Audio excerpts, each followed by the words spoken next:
Hello, everyone. We are back, and it is episode 21. And this episode will be focusing on addiction, treatment, and recovery. How to help people move through it, what it means for the individual, what it means for the family. What do you say? What do you do? All of those kinds of questions that we all have if you've ever cared for, loved an addict. What actually works to maybe help them? So I'm again here with Joan Zych, who is from Tallgrass, and she has some, I'm sure, wonderful perspectives that she's going to share. She and I get to talking. We'll see how into it we get this time, Joan. Well, So anyway, thanks for coming back. thanks for having me back.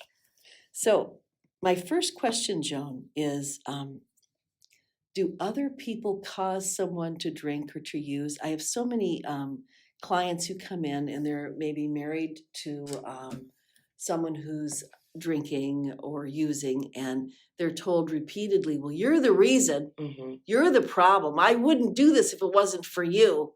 Those famous last words. Right. Yeah. So, no, nobody can, you didn't cause it and you can't cure it. I tell people, all the families all the time, ultimately it is on the person who has the disease. It's them, it's something within them. You can't stop them. Really you can't choose recovery for them. You can't do recovery for them. You may want to change the tides for them and all of that stuff, but they ultimately have to be the ones who want to do it and follow through with the action to do it. So no, I don't care who you are as a person, wife, spouse, whatever, it is not something that you caused. We all know, or we have talked before about, it's something in your brain, Right. and there's lots of different things that go into becoming an addict. You have the genetic markers. I have the genetic markers. I come from a long line of addicts in my own family. I have 7 siblings. There's 7 of us. 4 of us have it on my dad's side. Okay. And then my dad, and all of us now are in recovery, but it took, periods of years for that to happen. So there's a genetic thing. There's usually some sort of trauma, and the trauma doesn't have to be some massive, sexual abuse, or it can be, but it doesn't have to be. It can be a significant. Yeah. It can be a significant loss. Yes. It can be that you were horribly bullied in school. It can be a lot of things. Right. There's a lot of things that go into that trauma, and that's why it's important. Recovery is different than just stopping drinking, because it's the continuous process of getting well. Right. We're all just trying to walk each other home, but we want to get well as we're right. We got to figure some of this stuff out. I've often thought of it as there's 3 levels. There's abstinence, which is simply not drinking. There's sobriety, which is when you accept that really you do have this illness and you need to not drink. Right. And you're choosing it and you get it that you need to. And then there's recovery. Right. Which is where I'm moving my life forward. Yep. And saying, okay, what else is there for me to look at here? Right. How do I become a whole human being? Right. How do I become a whole human being that is capable of being of service to the rest of the human beings? That's right. That is recovery, isn't it? Yeah. Is when I start to give. Yeah. You got to give it away to keep it. They always told you, give it away to keep it. So when we talked last time about, you're going to the very edge of, when you're addicted, you're going to the very edge, and then you decide you're going to stop and you're going to come back. And then the recovery part is you're going back to the edge, but this time you're going to take your hand and pull the next one out. Yeah. So however that is. Yeah. But nobody causes it, and and you can't fix it for another person. No. So no matter how clever you are, right. or what clever things you can think of to say, none of that will work. Because I have people say to me, well, what should I say? What can I say to get them to know? I need them to know. And there isn't any special magical thing. There are things you can do, though. Right. And that's, of course, what we're going to focus on. You can stack the deck, Yes. You can stack the deck for it. So yeah. And I think too, it's important to remember is a lot of people, it's such a process becoming an addict You know what I mean? This is years in the making. Yeah. Probably years before you ever knew this person, before you married this person. This is in them, because it's not about the alcohol and the drugs. It's about the person, right? Mhm. They're not a bad person. Mm-mm. They're a sick person or whatever, but they're not a bad person. Right. You didn't choose wrong, Right. It's one of those things that just takes a long time to get there. Mhm. Just like it takes sometimes a long time to get out of there. And it is a disease that starts to create a tremendous self-absorption. So I have, again, a number of people who come in and they say, well, he's a narcissist. And I'll go, how much does he drink? Mm-hmm. And I'll go, more likely he's an alcoholic. Yes, because we do have a lot of that tendencies when Right. we're active. When you're active in using and the self-absorption and the isolation and just the mood altering Yeah. that happens, they certainly can appear as a narcissist. But we know that when we do any kind of testing, that somebody needs to do has to be sober minimum of 6 months Yep. before we'll know whether or not you're actually a narcissist Right. and an alcoholic, or if you're, hey, just an alcoholic. Right. Which again creates that hopeful diagnosis. People are tossing around the idea of everybody's a narcissist. I hear that so often. I think, well, yeah, no. As a population as a whole, there's so actual few Right. of those. The true narcissist, right. Right. So many of the people that others think are a narcissist, they actually, they're alcoholic. Yeah. And the darkness that's created by the disease takes you into behavior that I admit does make the person absolutely behave much like a narcissist. So does a person have to hit bottom? I think the bottom is, that's like Because when you say stack the deck, I Yeah. think you're referring to, maybe you don't tolerate things in the same way that you used to, or accommodate, or, So, okay, let's say, you and I are married, okay? Mhm. We're married and I'm the alcoholic. You're going to be the alcoholic for a Okay. change. And I want very much for you to get sober, okay? I'm going to try a whole bunch of stuff. Like first I'm going to start watching, and then I'm going to start dumping bottles out. Yeah. That was key one at my house is my 11-year-old daughter would come home from the bus and she'd see how I'm doing and she'd know, and then she'd be looking for the bottles and she'd be dumping them out, right? These are things that don't work, right? Right. But everybody does. Everybody Don't does judge it. yourself Yeah. if you do it. It's just what it's you're normal. so frustrated sometimes. You're to the point where you're so, come on, Mhm. just stop. Just Yeah. stop. Why Just can't say you no. just Stop. Just say no. Yeah. And if I could explain to you how I can't stop, but I can't tell you that because I don't even know the answer myself. Right. But there's things that you can do. I always tell people when you're going to talk to the person, first of all, have the conversation. You have the right to be honest with them. Yes. How it's making you feel. Okay. Mhm. When you're drinking, okay, it makes me feel like this. I feel this way. Okay, I don't want to watch you do this to yourself. Mhm. You have the right to tell them the truth. You need to maybe have some boundaries yourself. What are you willing to? What are your lines? You have to know your lines, and that's not something like, hey, right now these are the lines. It's a process for you as well. Mhm. So you need your own people to have some support and to get into your own recovery because if that person gets sober or doesn't get sober, you need to get well as well. Right. It's just Because this disease will make everyone around the alcoholic will be sick. Yep, it's the It's puppeteering. just going to really make everybody sick. Yep. And so to understand and validate your own sanity by talking to other people who understand the disease is a crucial piece. Right. And you might stay, you might choose to leave. Yep. And it isn't like if you stay, then they'll get well. If you leave, then they'll get well. You'll determine what you need to do for you Right. in order to actually live your life. Right. But you don't want to become angry, bitter. And all of those things are going to happen, though. Right. Of Well, you're going course. to feel angry. You're going to feel bitter. But you got to keep letting them go. Right. Yes. Right. Yeah, you really do. And I mean, there's things to have the conversation, is treatment part of this process? For them, do they need to, because they need to look at themselves. Okay, what are they willing to do? The bottom is ultimately is death. Okay, that's a terrible way to say that. That's not the bottom we want. you Right. know, because given the choice, not the choice, we don't really have a choice. Given the opportunity and nobody steps in and nobody continues to tell us the truth, we would likely die. I would Yeah. be dead had my husband not said to me, you need to go because we are not going to watch you die. Mhm. Okay? That was 2 Which days. is a very, very powerful statement. You Mhm. need to go. I'm not willing to watch you die. Yep. And I often begin to work with people in terms of how they think and how they word things when they're talking to their loved one. Right. I'm not willing to participate in this. I love you. I love you too much. Yep.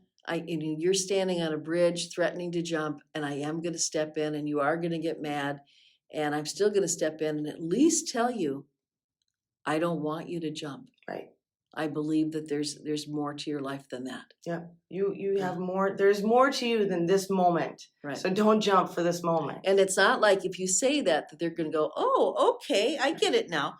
But it's almost like planting those seeds. Mhm. And as you said, stacking the deck. Yeah. Beginning to move in a new direction. Not giving into, let's have another big yelling, screaming fight. Although, like you said, sometimes you will. Yeah. Because it's not easy to live with. Right. And just know, like, there's stacking the deck would be like, you know, you're trying to give them the information to make the choice, Mhm. you know. But if they make the choice to continue on, and it's very possible that they may, you know, keep drinking, keep using, it's not about you. It No. really is not about, it's not even personal. No. It feels so personal. And oh my gosh, you are like, I'm a terrible human being because I couldn't get them to stop. They don't love me enough. They can't, you know, all of these things that go through our heads. But ultimately, it isn't even about you. It comes down to them having to make a decision, you know, and that decision is very, very scary because we're, as an addict, when that decision's coming down to it, am I going to keep going on to the bitter end? You know what? My actual decision moment when he said to me, "You have to go. We are not going to watch you die." I was very angry. Mhm. I packed my bags and I left 3 kids and him and I drove off. 2 days later, he called me.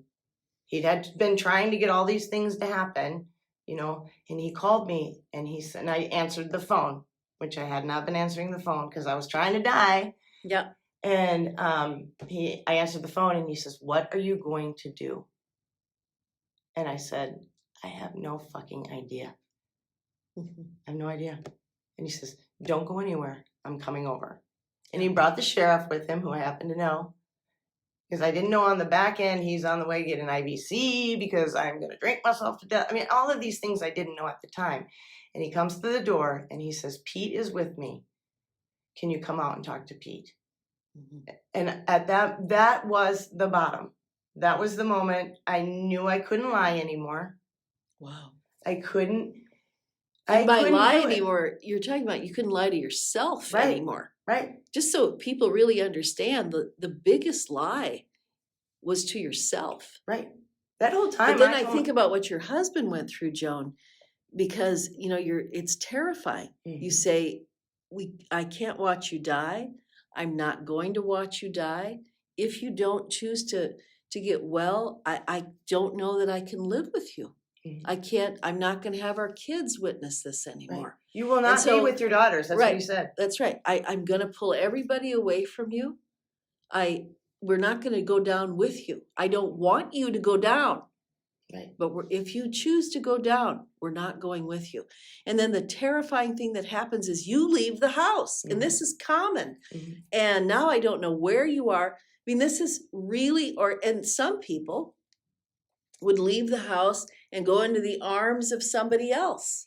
And so now here I am at my house. You're there. And I'm going out of my mind. Out of my mind. Yeah. Yep. And that the power of your love for that person is the only thing that's going to make a difference. And for them to realize that your children love just as deeply, or more. Right. Or more. Yeah. And that's really what you have. I mean, it's amazing. So, my next question would be, what motivates someone to get sober? And I think we're touching on it. Yeah. There's lots of different things that motivate people. And usually they're not they're not good things in the beginning. It doesn't Right. these are not exciting, or the law steps Yep. in. You drove drunk, for Mhm. whatever many times, or Yeah, that's actually a wonderful thing. the law is a fabulous way to get people That's right. sober. And people, it doesn't feel like it at the time, but it saved their life. Mhm. And I hear that all the time. Yeah. Later, I Mhm. remember that very well, that later I'm so glad Yeah. that I got the DUI. That I I'm got so arrested, yeah. glad that I got arrested. Yep. Because I'd be dead. Yep. It's Yeah. things like the law. Things have broken to the point where you now have just a moment of clarity. I swear it's just a moment, and you're Mhm. like, I cannot do this anymore. Right. I don't know what I'm gonna do, but I can't do this. Employers can make a Yep. big difference. Yep. Of course, they have legal boundaries that they have to honor, Yep. because you have to actually be doing something at work that It has to that they affect your can, job. right, Yep. and that's the last thing that anybody who's addicted allows it to affect. Right. Is your It job. is your job. Yep. But if an employer can step in, that's a wonderful thing. And the relief for the family is enormous. And if we haven't gotten to the point yet where we're talking about like down the road in recovery part, the chance when a person actually gets sober, okay, so we're in sobriety, whether we're in treatment or outpatient or a 12-step meeting, therapy, whatever avenue we are using at that moment, that person's chances of staying clean and sober and actually getting into recovery, long-term recovery, is depending on how much support they have Yes. around them. Okay. Yes. That is the difference. Difference. That's the difference right there. Yep. And that support doesn't necessarily have to be your family, a spouse. I mean, yes, you want that, your job, you haven't lost your job, you have that Right. support still. But then this community of people that you find in sobriety, usually through 12-step of some sort, Mhm. those people, the rally around you to get you through these times in your head. I want to drink Mhm. because that's all I know. Mhm. I don't know how to walk through the store sober. I Right. don't know how to Right. do I don't these know things. how. Right. I don't allow myself to feel. I've not allowed myself to feel for this long, years. There's a point in my life where I wouldn't cry. I couldn't cry because I'm not going to show you that part of me. Mhm. And because I was scared I wouldn't be able to stop. Right. That's I'll cry to death. A fear that I have bumped into many times Mhm. with all kinds of people. Yep. They don't cry. No. And when they start to truly get into being well, and I go, you can negotiate even with that part of yourself to not overwhelm you, and you can touch the pain and start to cry. And I promise you, you will stop and you will not go crazy. Nope. That's not what will make you, but there is usually a mountain of grief Mm-hmm. that needs to be expressed for the addict, grief, yeah. but also for the family. Yes. I mean, just a mountain of everybody's been holding their breath. Yes. And so the exhale is enormous. I will say too, so we're starting to get well now, the addict, we're starting to get well. And there's a lot of fear in the family. That we're going to have to they have to let go. They really do. They've had to let go for quite some time and let this person do what they're going to do to start to get well. But then there's this big fear like, oh, well, okay, so now this person's going to meetings and they have to go to a lot of meetings. I don't care who you are, what you believe. And the feeling of the spouse, the family is this isn't any better. Right. You're still not home. This is awful too. You're Plus, still selfish. I'm used to being able to dump my anger and say that all my problems are you. Right. You're my problem. Right. You're the addict. Yeah. If you weren't here. So now if you start to get well, you're catalyst to change for everyone. That's right. I have to change too. I have to look at what else is going on for me. Right. And that's no small thing for people. It is just as big. Yeah, it is really big. Just as big. And the spouses, the children that I work with are very surprised by that part. So this person gets sober, is maintaining it. Yeah. And now the light shifts. And I say to the wife or the husband, now I'd like to see you, because you recovery. have a few things Yeah. to maybe talk about. Mm-hmm. And let's, I need to help you get to know you, because you've been hiding behind this. You didn't, not on purpose. No. Not because you're a bad person. No. But, unwittingly, that's what's developed. And if you believe yourself to be a saint, and that you're just fine and that was the only problem. The ultimate martyr, yeah. My line is always, every saint needs a sinner. Huh? Yeah, heck yeah. Like, oh, well, then you're going to have to go find another sinner, because your sinner ain't doing that anymore. Right. Yeah. Wow. Recovery is a hard thing, especially in the beginning. It really is. Well, it's not just a behavior thing. Right. It's a transformation. Usually first of the addict. Yeah. Not always, though. Sometimes it can be the transformation of the person living with, married to, in the family. yeah. And they transform, and then the transformation can happen for the addict. So moving it or not. That's right. And when somebody gets sober, sometimes the rest of their family isn't interested in getting well. Correct. Yeah. I mean, you can see it go in so many directions. Okay, so what happens in treatment? Like, tell me about what happens at Tallgrass. So somebody's in Tallgrass, and they're there for how long? Okay, so when you're in Tallgrass, you're there you leave on the 31st day. Okay, so you're there for 30. You stay there. You don't get to go out for work. Your job in that 30 days is to focus only on you and only on your beginning of your recovery. Okay, we are a volunteer-based program, so we immerse you into the 12 steps. Okay, we don't do anything medical. Everything around us in this community, and probably all over the United States, is depicted on the medical treatment, right? The Hazelton model, all of that. We don't do any of that. We let those guys do that. Okay. We are an immersion program, a spiritual retreat, we call it, to help the person crack the door on recovery and give them the best foundation possible that you can get in 30 days. Okay. 30 days is not enough. No, nowhere near. Ever. We've just started to scratch the surface. But what we've done is taken the fear out of going to meetings, because you go to meetings. We all get into a van and we go to a meeting 3 times a week in different meetings across the city. Sioux Falls has a huge recovery community. It's ginormous and it's beautiful. And there are meetings every day, all day long, somewhere in this town.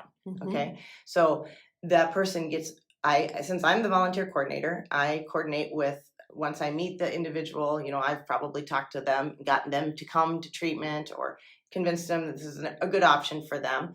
And then I get them a mentor. So I pick a person that I know personally who is in recovery, working their own 12-step program. They're doing everything that they're about ready to ask you to do as a guest. You're a guest, not a patient. Okay. And that's important. I like that. Yeah, you are our guest, and I can't not sing it. Be our guest, be our guest. You have to choose to be there. We don't take anybody who's court ordered. Now, that's not to say that court hasn't pressured you into doing some sort of treatment. Right. That's fine. But you're not court. You cannot be said. The judge cannot say, now go to Tallgrass. Okay. Because we're not medical. We are private pay, and we won't get into all that. So you check in, and your first couple days, I'll say 3 days, is just kind of like your brain is trying to just debrief. It's literally, you're scared to death. You think you made too big a deal of whatever you did to get yourself into this mess, right? I don't care if you wanted to be there or not. Right. It's just part of it, right? And of course, we're welcoming you and, trying to get you into our little community there. It's a small place. We hold 14 total. So it's very small. It's a big house. And we only do 12-step. Then you get this mentor, and that is literally like your first one-on-one person from the outside community of recovery who's going to walk you through the steps, the 12 steps. Which we're going to talk about in a minute. Yep. So they're going to do that. They're going to come out and see you on their own time, because they don't get paid to do this. they want you to get well, like somebody did for them. And so they're going to sit down with you for at least an hour, 3 times a week. So they come out 3 times a week, you sit for an hour, and you're going to go through stuff, and you're going to tell them things you never thought you would tell anybody. And the whole premise here is connection. Absolutely. Is getting you to connected. Yeah, and to let down your wall. Yep. And connect with another human being. Mm-hmm. So that something other than the alcohol can present in your mind as a solution to whatever is bothering you. Yep. Yep. And it's all connection. It's all connection. And the strength of that. And even in working in more medical facilities, they certainly, what they have is they might take you through detox, some of the physical, and assessing for maybe a dual diagnosis kind of thing. But still, the premise at all treatment centers, if they're good, I'll just say that, if they're good, is connection. And I'm sure they did that at Betty Ford. Oh, they did. Because they underline, that's what the treatment center I worked at They did. connected you with somebody back home. Yeah, although we did any number of, attending to you medically and looking at you, in a diagnostic way, whatever, blah, blah, blah, dual diagnosis, blah, blah, blah, blah, blah. Still, the key was always becoming part of a community. So it's really But easy the to stay family clean and also sober. needs to do that. Yeah. You must become, you can't, and I hear people, they become resentful because, okay, so now he can't drink, but I still want to. And I think, well, or they're on a vacation. Yeah. They're 30 days in vacation while I'm They're- home taking care of everything again. Yeah. Or still. Right. Yeah. And all of those, those are legitimate feelings. Absolutely. Your feelings are your feelings. You need support, which is, of course, why there are 12 steps for you too in Al-Anon. Yep. Or, again, whatever, if you do some other kind of support group, some other kind of way that helps you towards your transformation, just make sure that it is truly taking you into connecting. Right. And being honest and authentic. Right. So AA and meetings, it's a lifelong suggestion. We can all stay sober in treatment. I mean, you got to work hard not to stay sober in treatment. Right. It happens, by the way, but it doesn't happen a great deal. It's what are you going to do when you leave? Yeah. And I'm going to tell you from somebody who I went to Betty Ford, and they connected me with a human being back here, because that's in California. Yeah.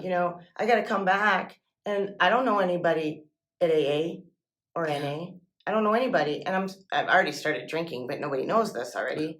But I have to go to my first meeting, and that is the most intimidating experience. It's terrifying. I've ever had in my life. Yeah. And I remember getting out of the door, and the meeting was in Brandon, and there's older gentlemen standing there, and I'm a new face, and they're like, kind of, hi, I'm so-and-so. I'm like, is this the AA meeting? And start bawling. Right. And there's a period of time where I go to 6 months of meetings while I'm still drinking, wanting to know when I'm going to want to stop drinking. They all know I'm drinking because they've been there, And you meet everybody at AA. I always prepare people for that too. They don't screen people at the door. Well, you can't come in. You're not. So you meet everybody. Right. And so whoever you're looking for, you can find them at AA. Yes. Everyone's there. And so you may not know their last name. There are people who are like, seem to be kind of lunatics. Other people who seem to be the most sane people you've ever met in your life. Yeah. Those who are articulate, those who talk with nothing to say, those who say, who talk anyway. It's all just what everybody needs to do. But there is a structure to the meeting. Absolutely. And there's absolutely a structure, and you will be safe within that meeting. But always the key is to dare to connect with the people in the meeting. Become part of the community. The biggest part I would have to say for anybody who is in early recovery or getting right away, they tell you to pray even if you don't believe. Pray anyway. That's the job, right? I think a lot of us don't. We have an idea of what we grew up with, a God of our understanding from that we personally wanted no part of when I got to where I was at. And I know I'm not the only one. No, right? You're not.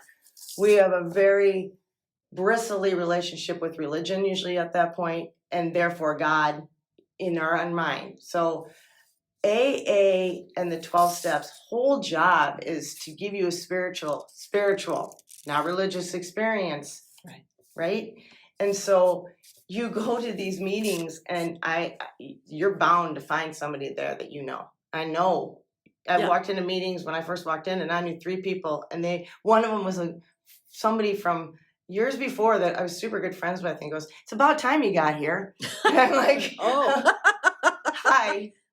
You know, I'm they here. were waiting for Yeah, me. they were waiting. Yeah, I had my chair. Yeah. You know, but religion is a big thing. A lot of us are very anti-religion, and the Right. word God or God with a big G is Mhm. not where we're ready for, you Yeah. know, and so that takes time, some of that, but Mhm. it's a neat experience. I mean, give it Mhm. time. Yeah. That's the biggest thing. You can't just, I've got 90 and 90 and I'm done. Mhm. It doesn't work that way. And 90 and 90 refers to if you're going to do AA to get well, what's recommended is you do 90 meetings in 90 days and also get a sponsor Yep. who becomes your guide. Yep. And the idea of having a sponsor is the sponsor will tell you what to do in order to be well. Right. That's the And person your you job call. and your job is to do it. And be open. And again, let some of the walls down and listen to this person. Give them permission to tell you the truth about what you're doing. And you know, quite frankly, I don't care who's listening right now. If you want to be well, you need to be giving some people in your life the permission to tell you the truth about how they think you're doing, and when they think maybe you're a little bit off, and what to do. and what to do. You need that, and Yeah. you need to go to those people. Yeah. I Yeah. have people in my life, they have permission to tell me the Right. truth. And you're a And I therapist. think, And you've been doing yes, this for how long? and it doesn't matter. You're I supposed still to have it all right, together. I'm supposed to, but you know, no one does. Right. And so we all need those people. Yes. Isolation, and so many cool phrases come out of AA. Oh yeah. You're as sick as your secrets. Keep it simple. Live and let live. Yeah, one day at a time. Let go and let God. That's all AA. And Yeah. people don't know that. Yeah. But I just thought I'm going to throw that in too. And you know, like AA, literally, I think was started in 1938 by this guy and another guy, and it started just with connection, this communication, telling each other. And they said, we'll talk to each other. Yeah. Maybe that'll help. Yeah. And then it did. And it went from there into an international organization. Every 12-step group Yeah. is based off of AA. So I'm going to read through the Yes. 12 steps because people don't know what the 12 steps are. And I bump into this all the time. They think, well, what is it? 12 ideas of what to do? No. Designed for living. It's really, it takes you towards a spiritual awakening. It does. And yes, when it was first conceived of, it was quite Christian. Yes. In its, conception. However, many people have worked with it and they have shifted it to make it fit within how they experience Their spiritual experience. That's right. Your higher power. What resonates for them. And so just be aware of that the people who came up with this had no intention of putting you in a box. No. And judging you for your spirituality. So, step 1. We admitted we were powerless over alcohol, that our lives had become unmanageable. Step 2, came to believe that a power greater than ourselves would restore us to sanity. Step 3, Joan, you say step 3. No, you're gonna make me say it on my own? Okay, step 2 is say step 2 again. Came to believe that a power greater than ourselves could restore us to sanity. Step 3 is like asking. Yeah. Asking for deciding to turn your will and my your life life and my will over to the care of God as I understood God. Yep. Step 4. Fearless and moral inventory of which ourselves. is huge. Oh, that's where everybody gets really freaked out. Write out all of the lies that you've told yourself, all of the lies that you've lived. And I kind of think everybody ought to do a step 4, but it's not like confession. So for you guys that are Catholic, it is not confession. Yeah, and that is you need to know that. Step 5, admitted to God, to ourselves, and to another human being the exact nature of our wrongs. Now that does feel like confession, but really, when you're talking it through with someone, it needs to be somebody who understands addiction, understands the ins and outs, because it needs to be done where you're putting a light on it so that it all can heal. and be released. When it literally says in the AA book, it does not have to be a pastor. It has to be an understanding person who you trust enough that isn't going to go tell all your secrets to somebody else. Right. That is all it is, Mm-hmm. Step 6. We're entirely ready to have God remove all these defects of character. Now remember that your God, your higher power, is what is resonating with you. Something bigger than you are, which the universe is bigger than you are. Yep. Step 7, humbly asked him to remove our shortcomings. Step 8, made a list of all persons we had harmed and became willing to make amends to them all. Step 9, which is, I love step 9, made direct amends to such people wherever possible, except when to do so would injure them or others. I love that. So you make amends and you own your behavior unless doing so would hurt the other person. Right. And you don't want to do that. And there's a big difference between amends and I'm sorry, because they are so sorry. We have said we are sorry so much that they don't want to hear that from us anymore. No. It is amends is willing to change behavior, and we'll get into discussing this when you're done, but yeah. Oh, okay. Step 10, continued to take personal inventory, and when we were wrong, promptly admitted it. That step 10 is an amazing thing. At the end of the day, now that you've kind of cleaned yourself out, you want to keep yourself cleaned out. So at the end of the day, you're taking a look at it and going, okay, now, did I live within my value system today? Yeah. Did I keep my integrity intact, or did I get a little nasty there? Was I scared? Did I pull away over here? Yeah. Alcoholism, addiction doesn't always look like yelling, screaming, aggressive. Sometimes it's distancing, isolating, pulling away. I mean, it's so many things. And to become wanting to be really, really honest with ourselves. How did I really do today? Step 11, sought through prayer and meditation to improve our conscious contact with God as we understood God, praying only for knowledge of God's will for us and the power to carry that out.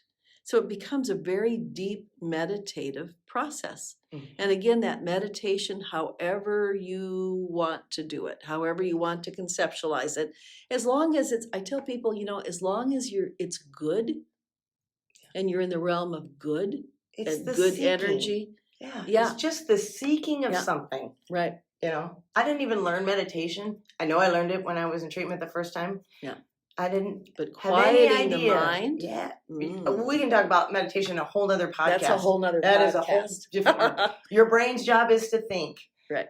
You just focus on your breath. Yeah. That is, to me, the basic of meditation that I teach them, because I teach them at where I work. Hear me, the girl who can't sit down, ADHD, blah, blah, blah. I can't quiet my mind. Your job isn't, you're not going to quiet it down anyway. Focus on your breath. That's beautiful. I like what you literally did there. That's very focus good. on your breath. I might steal that, Joan. Well, Buddhist monk told me so. Okay. Step 12. Having had a spiritual awakening as a result of these steps, we tried to carry this message to alcoholics and to practice these principles in all of our affairs. And so that is when you reach out to others. Although AA is very, very clear, you don't go where you're not invited. Nope. There has to be an invitation. So you don't go around going, hey, you need to blah, blah, blah. That's called taking somebody else's inventory. Yeah. You don't do it. Nope. And so it's a very respectful program. Now, are there other ways to get sober, Joan? Absolutely. Absolutely. There are many, many, many ways to get well. Yep. There's therapy. And I tell people you can use them all. You should try them all. Okay? Why not? Do the whole you have the buffet. Rest of your life to figure this out, right? You're just going to stay one day at a time. And I would suggest whichever way you decide to go, whether that be smart recovery, therapy, working out, whatever it is that you're going to use to get well. Right. Or you find a church that really is meaningful for you. A lot of churches now have what's called Celebrate Recovery, which is like their own 12-step. Right. But it is based in religion. But always the key is the same. Connection. Yeah. Letting the walls down, letting people in, giving them permission to tell you the truth. Right. Getting honest. To a place where you really start to tell yourself the truth. Yeah.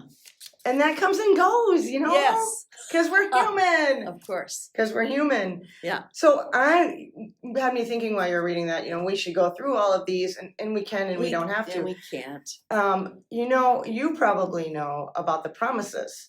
And, people who are not familiar with AA or not familiar with the 12 steps, we are told that there's these promises that we will get, before we're halfway through. Yeah. Before we're halfway through these steps, right? And I actually thought if we have a little time, if you didn't mind, I might read those to us really quick. So these are the promises that we were given. If we are painstaking about this phase in our development, we will be amazed before we are halfway through. We are going to know a new freedom and a new happiness. We will not regret the past, nor will we wish to shut the door on it. We will comprehend the word of serenity, and we will know peace. No matter how far down the scale we have gone, we will see how our experience can benefit others. That feeling of uselessness and self-pity will disappear. We will lose interest in selfish things and gain interest in our fellows. Self-seeking will slip away. Our whole attitude and outlook on life will change. Fear of people and of economic insecurity will leave us. We will intuitively know how to handle situations which used to baffle us. We will suddenly realize that God is doing for us what we could not do for ourselves. Are these extravagant promises? We think not. They are being fulfilled among us, sometimes quickly, sometimes slowly, but they will always materialize if we work for them. It's amazing, isn't it? That every time brings tears to my eyes. Yeah, she has tears in her eyes. Because it's I know, I did not know when I walked into the door of Tallgrass on the 21st of December, 2007, if I could even stay sober. I had no idea. Mm-hmm. I had been to treatment multiple times. I had made promises to myself. I had done all the things, I'd never been picked up by a DUI. I'd never been, I didn't even really lose anything at that point, but I'd lost everything. Right. I didn't know that I could even stay sober when I left. And I was so scared of that because I didn't want to drink anymore. Mm-hmm. But all I knew is that these people around me, this connection that I didn't even have other than very basic, they had done it before me. Right. And they told me if I was willing, and that's the key, are you willing? My life could change. And I had to trust that. And that trust was a choice at that point because I didn't have any other options. Mm-hmm. I could either go on to the bitter end, like it says in the book, and drink myself to death. And I didn't like me at all. At all. In fact, hate, I just didn't, I was fine to die. I wasn't going to kill myself, but I was fine not to wake up. But I had these 3 little girls, I had Lily and Sophie and Sylvia, who were 11, 6, and 2 when I got sober. And I didn't want that for them. Right. I grew up in an alcoholic home, and my whole life said I would not do that to my kids. And I know every alcoholic said they would not do that. Right. We were not going to be that person. And here I was. And you can't believe that the alcohol or whatever the substance, whatever the addiction, could get a grip on your mind the way that it did. Right. Nobody does this on purpose. Nobody. This is not, This is why I say to families, it is not personal. No, it's not personal. And yet, it's also saying that families need to do what they need to do to be okay, to be well. You are not required to go down the toilet with them if that's where they choose to go. Yeah. You are not required to go. No. In fact, I would suggest you don't. Yeah, don't go. Please don't. Yep. Yeah. But make the hard choices, but make them out of love. Yes. Not out of anger. And keep the shame out of it. Right. We're all you're all going to so have much. anger. You're going to have blah, blah, blah, blah. Process those feelings, acknowledge them, and release them. And when you make your move, whatever you do it out of love. You do it out of love. So there's other ways that people express the multitude of feelings that they have as they move into recovery, Joan. And I know that you have some other ways that you've helped people. Mm-hmm. One of them is through art therapy. Yeah. And so before we go, please talk about the Recovery Art Show, which I've been to a number of times, and it's absolutely wonderful. So I'm an artist, and I have been an artist my whole life, right? And had a studio, blah, blah, blah. When I got sober, about a year into my sobriety, I got rid of my studio. My life had changed, right? The focus of my life changed. So art was kind of took a wayside. You know, I had a job at this point. I was working for the Doherty Hospice House. I had children I was trying to raise. I'm trying to live sober, be a better person, you know, all these things. And art didn't fit into that at that point.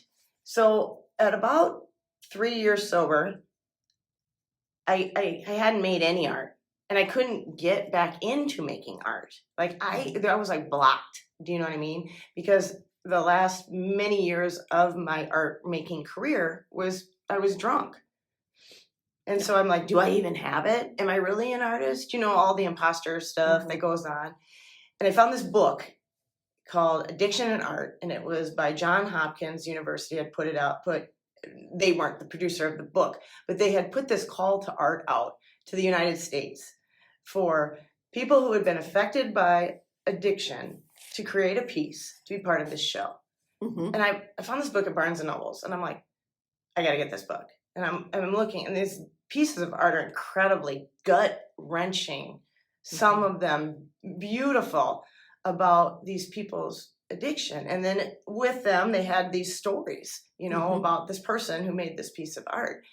And I'm like, why do we not have this? We have to have this. I mean, like, I have to have this.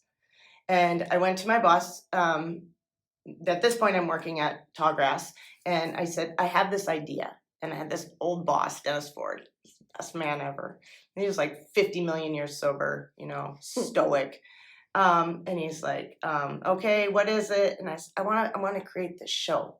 You know, I want to start this show. Would you let me do it? And he's like, yeah, just don't spend too much money, kid.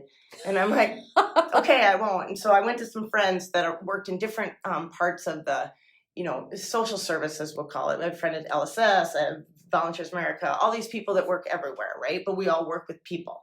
Right. And some of them were like me in recovery, some of them weren't, but they still worked with the population of addiction. And I said, what do you say we do this show? And they're like, oh yeah, great. Okay. And so we made a show, 2013, this idea. And within months, we pulled together a show, right? It was the funniest thing. It was terrible. That show was not good looking back, but it was the idea behind the show, right? Which forced me personally, because it's all about me, I had to make a piece, because you can't throw a show about this that is your show Without and not fully put a dang participating. piece in it. Right. So I made a piece, and then I went to these people, other people that I knew, and I said, hey, you're an artist. What do you know about addiction? Some of them had people they knew, some of them were. And I'm like, would you be willing to make a piece for this show? And they were.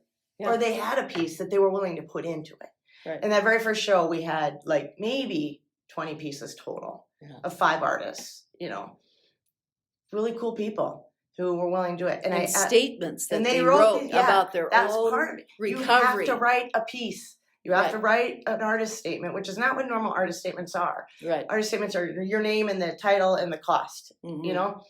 I need you to write about it. So that when the people come and they come to that opening night of that show, and they all were at the beginning, these pop-up shows, one-night events, put them up, tear them down, that they can know when they look at that piece and then they read that statement and they look at that piece and they read that statement, they know who you are. Yeah. Right? But they walk away. And a little bit of where you've been, what you've been through. What it's all about, right? Whether it's addiction or recovery, I don't care which. But then they, in their own person, because everybody has their own perception, can apply that to themselves. Right. Right? So that's how the show started. We have had a show every year, and it's been all these different places. Pop-up shows for the first year in 2014. I had it on the stage at the Washington Pavilion. I remember that one. Oh, that was an amazing show, because that was coming home. You know, Yep. last time I'd been on that show, on that stage, I was drunk and almost got asked to leave because I was an artist for something else, Yeah. right? And so, and then we had it at Exposure for a number of years before Exposure closed. Now we have it at Post Pilgrim Gallery. Jennifer White, who is so gracious, every year lets me come back, and we blow up her gallery for a night, and then she lets it sit, it's there for 3 weeks so people can come and see it. And I have met more people. I meet people all the time, but I have met the coolest people through that show. Yeah. Every year I get an artist that no idea they were going to come into my world, you know, and they heard about it from so-and-so or whatever. And last year was our 9th show. This year will be our 10th. Last year was our 10th show. No, our 10th show is this year. Sorry. And it's going to be so cool because we had one during the COVID. Right. I wasn't going to have one. I was like, we can't have one. I mean, you can't have all those people in a room, you know, and we don't know what we're doing here in our city and in our state.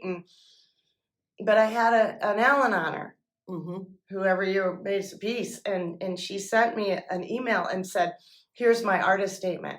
And I said, I don't even know if we're going to have a show. And I didn't say that to her, but I turned to my boss. I said, I don't even know if we're going to have a show. And he goes, I guess you're going to have a show. And we had a show, and we all had to wear masks, and we all wore a mask, and I bet we had 300 people there that night, and it blew me away. Yep. Every year it blows me away. And here we go. Because of that show, I got to go into the school to Joe Foss and do the same thing there. Yep. Starting in 2014 was our first year, and I got to do it with those kids who I am. I quit school when I was 16. My parents kicked me out of my house. I'm on my own, you know, and these kids are like me. And so I got to go in there and sit down with them and tell not just their stories of addiction and recovery, because they may not be there yet. Right. They're at the trauma. So tell me about But they would still do art from a deep place within them. That's and the the healing Yeah. is enormous. It and having plants the been seed. to your art recovery show a number of times and reading the statements, it is so moving. Yeah. Yeah. And so, So your next one will be my next one will be obviously it's the last Friday of August, because we kick up Recovery Month is September. Okay. And Jennifer, it'll be at Post Pilgrim Gallery. I've already guaranteed we have a place. And so whatever the last Friday of August is, that's when it'll be. So if you are listening to this. And people can go to the Tallgrass website and find it too. The easiest way to find it is because we're all on social media. Right.